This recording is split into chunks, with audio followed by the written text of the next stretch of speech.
The day I installed my backup propane heating system in my basement should have been a routine winter preparedness task, but it turned into a 3-month nightmare that nearly cost lives in my Massachusetts neighborhood.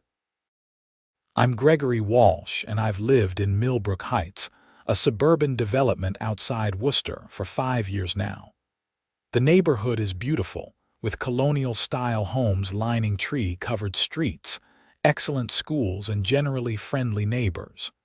The only problem: our homeowners association, specifically the president, a woman named Patricia Henderson who treated the community guidelines like they were federal law.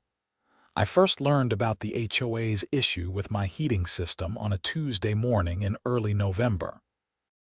I just finished my coffee when the doorbell rang. Standing on my porch was Patricia, clipboard in hand, her lips pressed into a thin line of disapproval. "Mr. Walsh, we need to discuss your recent installation," she said without preamble. I blinked. "Good morning to you too, Patricia." "What installation?" "The propane tank in your backyard, and whatever system you've installed in your basement." She tapped her pen against the clipboard. "Multiple residents have reported seeing the contractor's van here last week." "That's my backup heating system," I explained. "With the power grid issues we've been having, I wanted to make sure my family stays warm if we lose electricity during a winter storm." Patricia's eyes narrowed. "You didn't submit a request for architectural modification. It's a heating system, not an addition to my house. The tank is behind my fence, barely visible from the street. Any external modification requires board approval, and I've reviewed the covenants. Section 12, paragraph 4 clearly states that supplemental heating systems require written approval." She handed me a printed copy with the relevant section highlighted in yellow. "You need to remove it." I took the paper, scanning the dense legal language. This was written in 1998. It's talking about wood-burning stoves and their fire hazards. A modern propane system is completely different.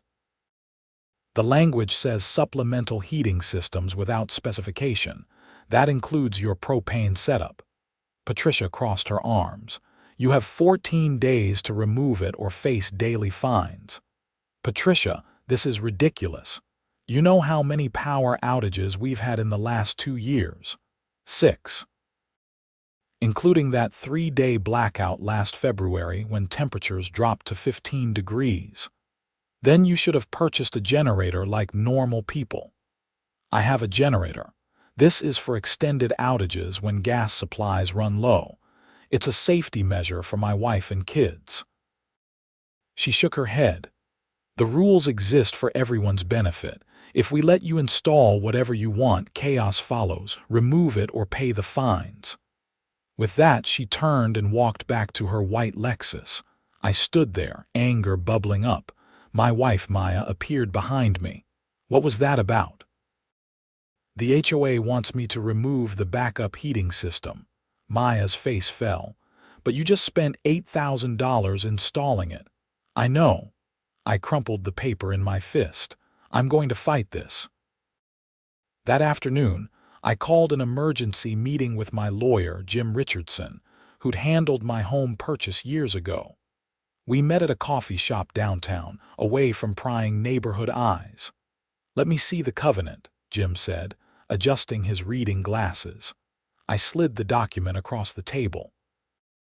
He read it carefully, occasionally making notes on his legal pad. "Here's the situation," he finally said. "The language is vague enough that they have a case, but so do you. Supplemental heating in 1998 context almost certainly meant wood stoves and similar fire hazards. Your propane system is professionally installed, permitted by the city, and meets all safety codes, correct?" "Absolutely. I have all the permits and inspection reports." "Good. That strengthens your position. The HOA can't force you to remove something that's legally permitted and doesn't actually violate the spirit of the covenant." "So what do I do?" "First, Respond in writing. Request a formal hearing before the board. Present your case with all documentation. If they still rule against you, we can take it to court, but that's expensive and time-consuming. Jim leaned back. Honestly, most HOAs back down when they realize someone's serious about fighting. They don't want legal fees either. I drafted my response that evening, carefully outlining my position. The system was safe, legal, permitted, and essential for my family's safety. I cited the power outages, the severe weather patterns increasing in Massachusetts, and the fact that the covenant's intent was preventing fire hazards, not modern safety equipment. 2 days later, I received Patricia's response. The board had reviewed my request and denied it. I had 12 days remaining to remove the system. The first fine arrived on day 15, $200. The letter stated that fines would continue daily until compliance. "This is insane," Maya said, reading the notice. $400 for having a heating system. $200 per day, I corrected. "It'll be $400 tomorrow, $600 the day after." Our 8-year-old son Tommy looked up from his homework. "Are we in trouble?" "No, buddy," I assured him. "Just some grown-up disagreement, nothing to worry about." But I was worried. At $200 daily, we'd hit thousands in fines within weeks. I called Jim again. "They're really pushing this," he said. "File for an injunction. We'll get a court order stopping the fines while we sort this out." The legal process moved slowly. We filed the injunction request, but the court date was set for 6 weeks out. Meanwhile, the fines kept accumulating. Patricia sent weekly notices, each one more threatening than the last. The total climbed past $5,000. Other neighbors started taking sides. My next-door neighbor, Robert Chen, a software engineer, stopped by one evening. "I think what they're doing is garbage," he said. "Half the neighborhood is behind you, and the other half think you're causing trouble." Patricia's been vocal at the community center, saying you're undermining neighborhood stability by having a heating system. Robert shrugged. "She's convinced this is about respecting rules, but between you and me, I think she just hates anyone challenging her authority." The hearing for my injunction finally arrived in mid-December. The courthouse in Worcester was busy with pre-holiday cases. Jim and I sat in the waiting area, reviewing our arguments. "Remember, stay calm," Jim advised. Judges hate HOA overreach, but they also don't like homeowners who ignore legitimate concerns. When our case was called, we entered a small courtroom. The judge, an older woman named Margaret Torres, reviewed the filed documents while we stood. "Mr. Walsh, explain your installation," she said. I walked through everything. The professional installation, the permits, the safety inspections, the reasoning behind needing backup heat, and the HOA's position. Judge Torres looked at the HOA's lawyer, a young man named Brad Morrison. "Your Honor, the covenant clearly states that supplemental systems require approval. Mr. Walsh installed this without following proper procedures. The board has the right to enforce its rules." "Does the propane system pose any safety risk?" Brad hesitated. "That's not the point. The point is procedural compliance." Judge Torres raised an eyebrow. "Counselor, safety is always the point. Mr. Walsh, I'm granting a temporary injunction. The HOA cannot collect fines while we resolve this matter. I'm also ordering mediation. You'll meet with a court-appointed mediator to find a reasonable solution." Next case. We'd won the first round. The fines stopped, at least temporarily, but Patricia wasn't done. 2 weeks later, she called an emergency HOA meeting. The notice arrived on a Friday evening, announcing a Monday night gathering to discuss neighborhood safety concerns regarding unauthorized installations. I attended, knowing it was a setup. The community center was packed. Apparently, Patricia had rallied her supporters. She stood at the podium, looking every bit the concerned citizen. "Thank you all for coming. We're here to discuss a serious matter. Mr. Walsh has installed a propane system without board approval, setting a dangerous precedent." "It's not dangerous," I interrupted from my seat. "It's professionally installed and fully permitted." "You're out of order," Patricia snapped. "This isn't a debate." "Then why call a meeting?" A murmur ran through the crowd. Patricia's face reddened. "Because the community deserves to know when someone flaunts our rules." Robert stood up. "The community also deserves to know that Greg installed safety equipment, something we should all consider, given our power grid problems." "Here we go," Patricia muttered. "Mr. Chen, you're also out of order." "No, he's not." This from Sarah Martinez, who lived 3 streets over. "This is a community meeting. We're the community. We get to speak." The meeting devolved into chaos. Half the room supported me, half supported Patricia. Voices rose, arguments overlapped. Finally, Patricia gavelled the meeting to a close without any resolution. "This isn't over," she told me as people filed out. "You think you're special, but you're not. Rules matter." "So does common sense," I replied, "and keeping families safe." The mediation session happened in early January. We met in a conference room at a law office in downtown Worcester. The mediator, a calm man named Dennis Porter, sat at the head of the table. "Gentlemen, lady," he nodded to Patricia and 2 other board members who'd accompanied her. "Let's find a solution that works for everyone." We spent 3 hours going in circles. I offered to plant additional screening around the propane tank. Rejected. I offered to provide safety documentation to every neighbor within 200 feet. Rejected. I offered to pay for an independent safety inspection by a certified engineer. Rejected. "What exactly would make you approve this system?" Jim finally asked, frustration clear in his voice. Patricia leaned forward. "Nothing. It needs to be removed." "That's not mediation," Dennis said. "Mrs. Henderson, the court ordered good faith negotiation." "I am negotiating in good faith." "My position is that the system violates our covenant and must go." Dennis sighed. "Then we're at an impasse. I'll report to Judge Torres that mediation failed." As we left, Patricia pulled me aside. "You're wasting everyone's time and money. Just admit you were wrong." "I wasn't wrong." "And when winter really hits, you'll see why." "Is that a threat?" "It's a weather forecast. January in Massachusetts can be brutal, but that year was particularly harsh. Temperatures plummeted. On January 15th, a massive winter storm rolled in, dumping 3 feet of snow across central Massachusetts. Wind gusts hit 70 miles per hour, and at 8 p.m. on that Tuesday night, the power went out. Our street went dark. I heard the sudden silence as appliances died, the hum of electricity vanishing. Tommy came downstairs, worried. "Dad, the lights are out." "I know, buddy, it's okay." I grabbed flashlights from the emergency kit. "Maya, I'm starting the generator." The generator roared to life in the garage, providing power to our essential circuits. Lights came back on.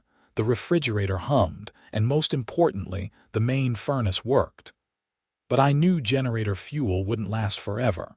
If this outage stretched for days, we'd need the backup propane system. I checked my phone. The power company estimated restoration in 24 to 48 hours, depending on damage assessment. The first night passed. Temperatures outside dropped to 8 degrees. I monitored our generator fuel carefully.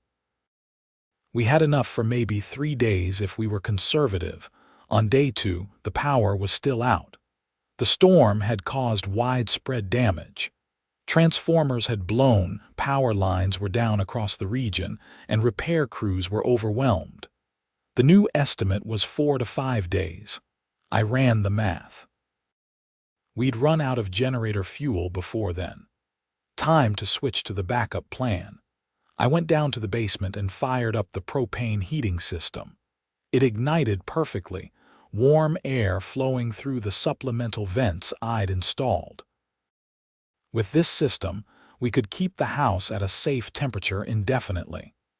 The propane tank held enough fuel for 2 weeks of continuous operation. That afternoon, Robert knocked on my door.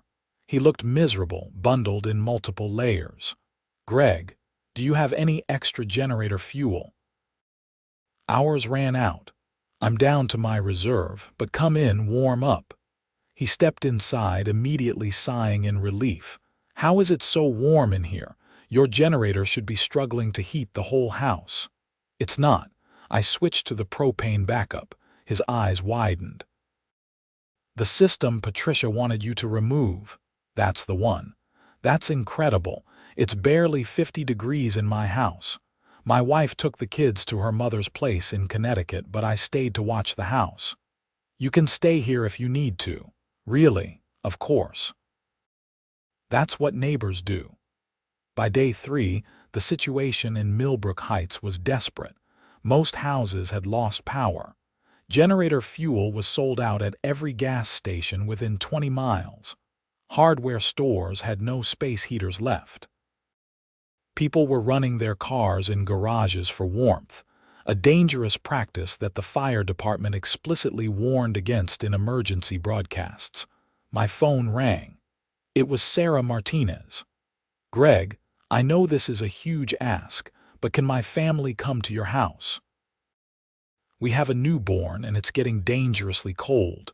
We've been running our car, but we're terrified about carbon monoxide."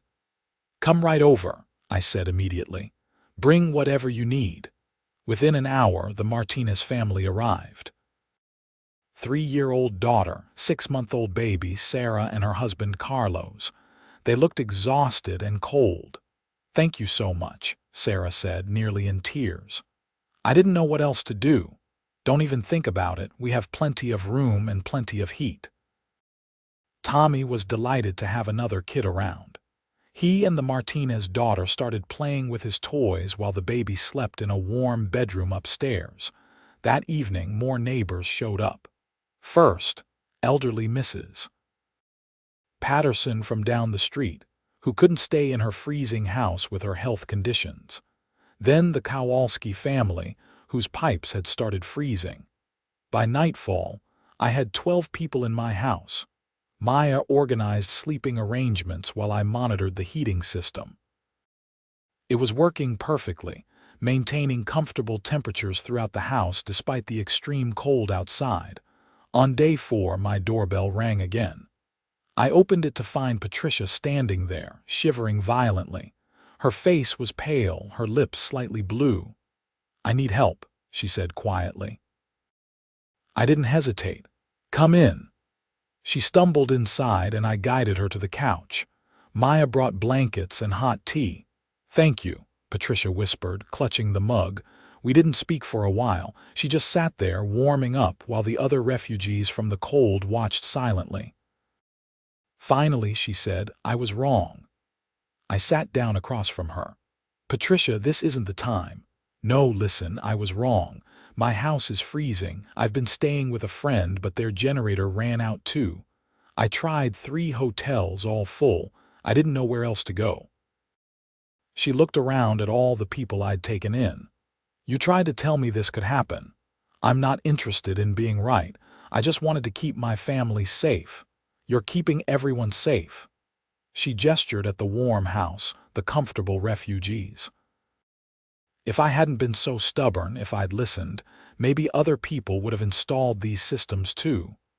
The whole neighborhood could have been prepared. "Maybe," I acknowledged. "But fighting about it now doesn't help anyone. Just drink your tea and warm up." Patricia stayed that night, quiet and subdued.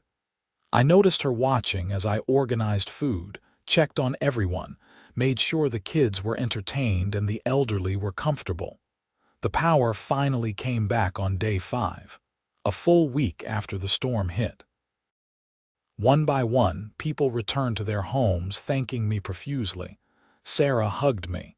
"You probably saved our baby's life," she said. "I won't forget this." When Patricia prepared to leave, she approached me hesitantly. "I'm withdrawing the complaint, and I'm recommending to the board that we revise the covenant to explicitly allow backup heating systems. What you have here, it should be encouraged, not banned." "I appreciate that. I'm also sorry. For the fines, the meetings, all of it, I let my ego get in the way of common sense." She extended her hand. "Can we start over?" I shook it. "Sure." After she left, Maya hugged me from behind. "You were amazing this week." "I just did what anyone would do." "No, you did what you prepared to do. And you were kind to Patricia even when you had every right to slam the door in her face." She was freezing. What kind of person would I be? But Patricia's contrition wasn't the end of the story. 2 days later, Jim called me with concerning news. "Greg, I did some digging into the HOA finances. Something Patricia said made me curious about why she was so aggressive about the fines." "What did you find?" "The HOA account is short about $40,000. Patricia's been paying herself a salary that isn't authorized by the bylaws, and some expenses don't add up." My stomach dropped. "Are you saying she was embezzling?" "I'm saying we need to investigate further. But yes, that's what it looks like. She was desperate to collect fine money from you to help cover the shortfall. We need to tell the other board members, already on it. I've contacted them, and they're calling an emergency audit." The emergency board meeting happened 3 days later. This time, I attended as an observer. The board treasurer, Michael DuPont, presented his findings. Patricia had been systematically diverting HOA funds for 3 years, totaling $42,000. Patricia sat in the front row, her face ashen. "I borrowed it. I was going to pay it back." "You stole it," Michael said flatly. "This isn't a loan. You took money without authorization and falsified records to hide it." "I had expenses. My husband lost his job. We had medical bills. I didn't know what else to do." "You could have not stolen from the community you were supposed to serve," Robert said from the audience. Several people nodded in agreement. The board voted unanimously to remove Patricia as president and to file a police report. 2 days later, Worcester police arrested her for embezzlement and fraud. The local news picked up the story. "HOA president arrested for embezzlement," ran as a headline in the Worcester Telegram and Gazette. The article detailed not just the theft, but also the context of how the backup heating system dispute had led to the discovery. I was quoted in the article, though I kept my comments measured. "I just wanted to keep my family safe. I never expected any of this." The legal process moved forward on 2 tracks. Patricia faced criminal charges for the embezzlement. She ultimately pleaded guilty and was sentenced to 2 years in prison, with credit for time served and good behavior considerations. She was also ordered to pay full restitution to the HOA. On the civil side, the HOA formally apologized to me in writing and eliminated all the fines they'd assessed. More than that, they held a community meeting to discuss updating the covenants. Michael, now acting as interim president, stood at the podium.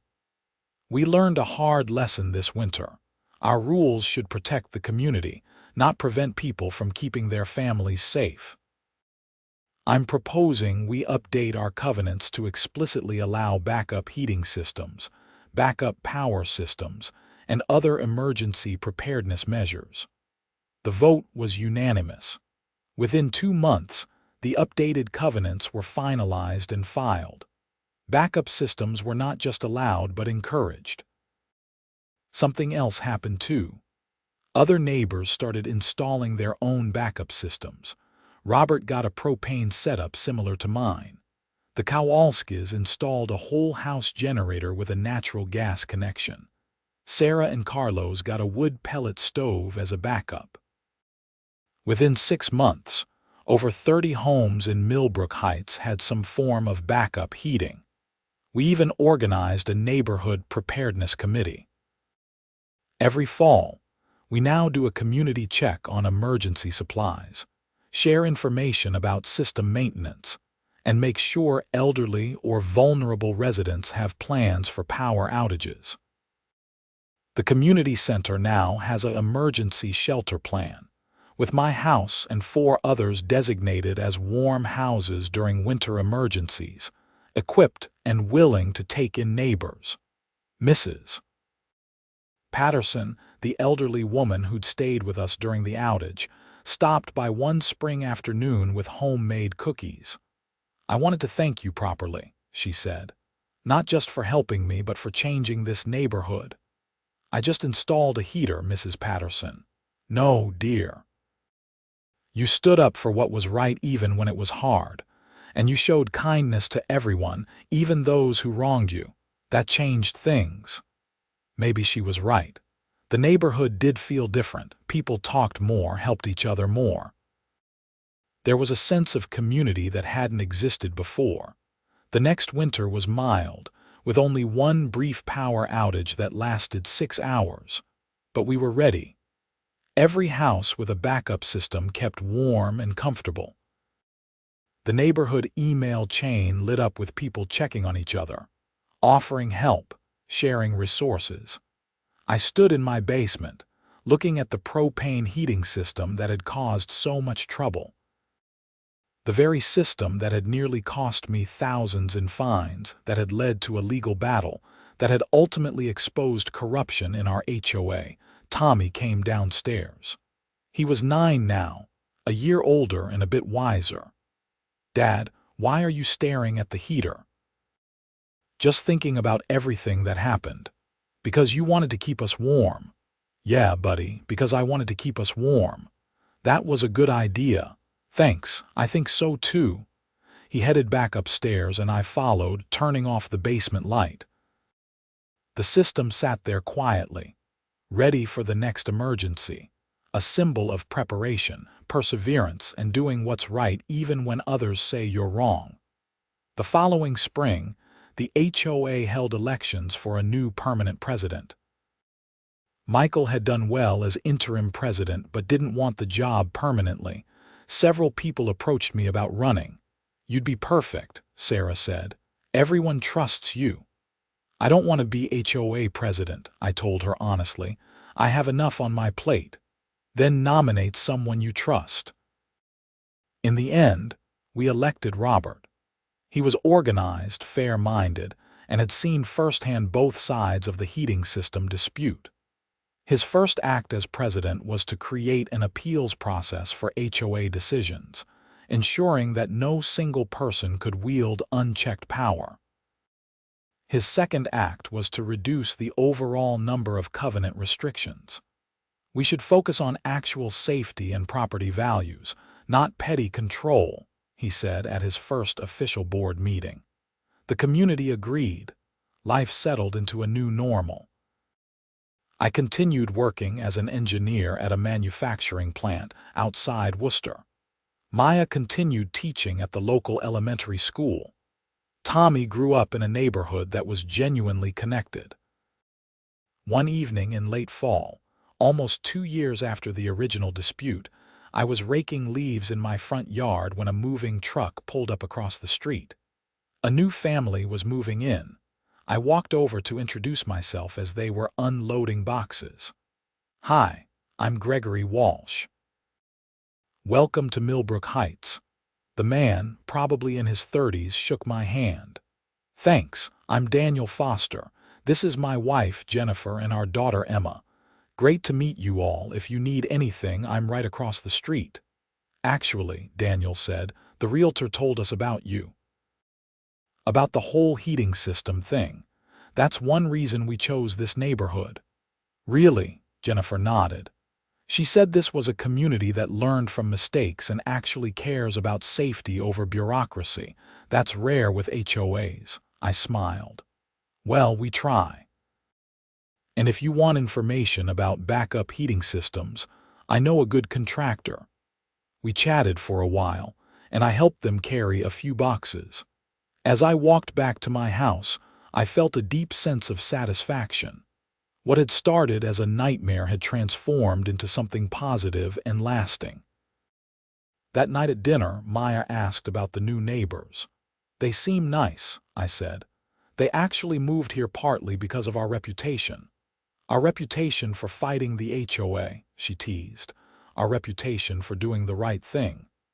Tommy, now 10 and full of opinions, chimed in. "Dad, when I grow up and have a house, I'm going to have a backup heater too." "That's good planning, buddy. And I won't let any HOA tell me I can't have it." "Well, hopefully your HOA will be reasonable. Ours is now," and it was true. Under Robert's leadership, the Millbrook Heights HOA had become what it should have been all along: an organization that supported residents rather than controlling them, that prioritized safety and community over arbitrary rules, that recognized the difference between important standards and petty restrictions. The legal case against Patricia concluded with her completing her sentence and paying back most of the stolen money through a payment plan. I saw her once, about 3 years after everything happened. She was at a grocery store in Worcester, looking older and tired. We made eye contact. She hesitated, then approached me. "Gregory, I know I don't deserve your time, but I wanted to say something, okay? I've been in therapy, trying to understand why I acted the way I did. The stealing, obviously, but also the need to control everything, to fight you so hard on something that was so clearly reasonable. And what did you figure out? That I was scared. Of losing control, of being seen as weak, of admitting I was wrong. So I doubled down on rules and authority because that was all I had." She looked down. "It cost me everything. My reputation, my freedom for a while, my marriage ended, my kids barely talk to me. I'm sorry that happened. Don't be. I earned it. But I wanted you to know that what you did, taking me in during the storm, even after everything I'd put you through, that stuck with me. It was the first time I realized that being right isn't the same as being good. We all make mistakes, some bigger than others. But thank you for your kindness, even when I didn't deserve it." She walked away before I could respond. I stood there in the cereal aisle, thinking about grace and redemption and how complicated people are. When I got home and told Maya about the encounter, she took my hand. "You're a good man, Gregory Walsh. I just did what felt right. That's what makes you good." As I write this, 5 years after the original dispute, Millbrook Heights is thriving. Property values have increased, not because of strict HOA rules, but because we've built a genuine community. People want to live here because neighbors help each other, because we're prepared for emergencies, because the HOA serves the residents rather than ruling them. My backup propane heating system still sits in the basement, maintained annually, ready when needed. We've used it twice more during extended outages, and each time, neighbors have known they could come to our house if needed. The story of the HOA that tried to ban my heating system has become neighborhood lore, a reminder of what not to do and what we learned. New residents hear about it during the welcome meetings Robert holds. It's become a founding story of sorts for who we are now. Last week, Tommy, now 13, came home from school with a social studies project. He had to interview someone who'd stood up for what they believed in. "Dad, can I interview you? About the heater thing?" "Sure, buddy. Though I don't know if I'm the hero of that story." "Mom says you are." We sat down and he pulled out his questions. "Why did you fight the HOA?" "Because keeping you and your mom safe was more important than avoiding conflict." "Were you scared?" "Of the legal trouble, a little; of the fines. Yes, of standing up to Patricia." I paused. "Not of her, but of what it would cost if I lost." "But you didn't lose." "Eventually. But for a while it looked like I might." "Would you do it again?" I thought about that. The stress, the legal bills, the community division, all of it. Yes, without hesitation, some things are worth fighting for. He scribbled notes on his paper. Last question. What did you learn? That doing the right thing isn't always easy, but it's always worth it. That communities are stronger when they care for each other instead of controlling each other. And that being kind, even to people who have wronged you, can change things in ways you never expect. Tommy looked up from his notes. That's pretty good, Dad. Think you will get an A, definitely. He went to finish his project, and I sat there reflecting.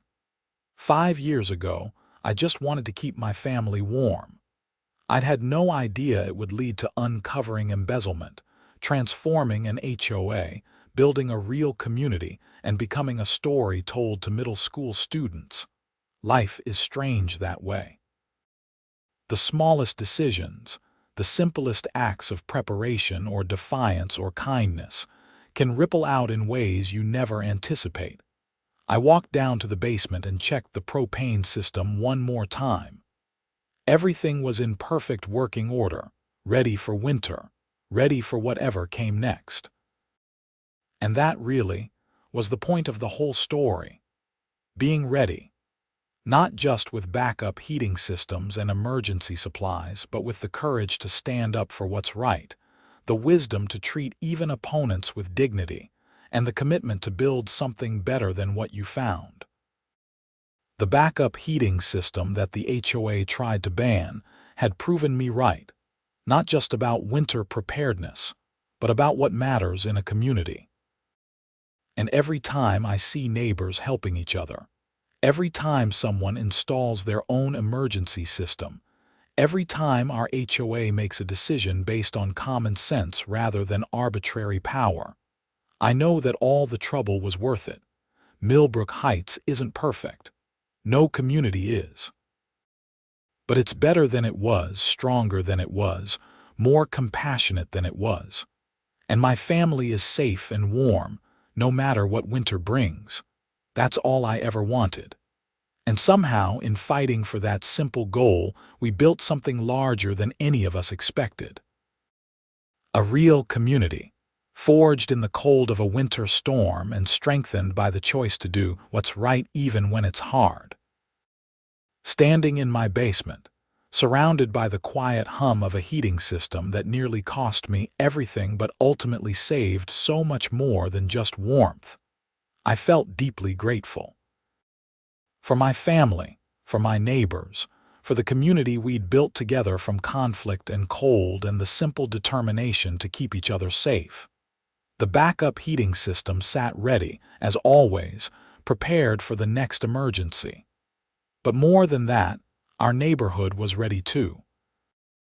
Ready to help each other, to stand together, to be the kind of community where no one freezes alone. And that made all the difference.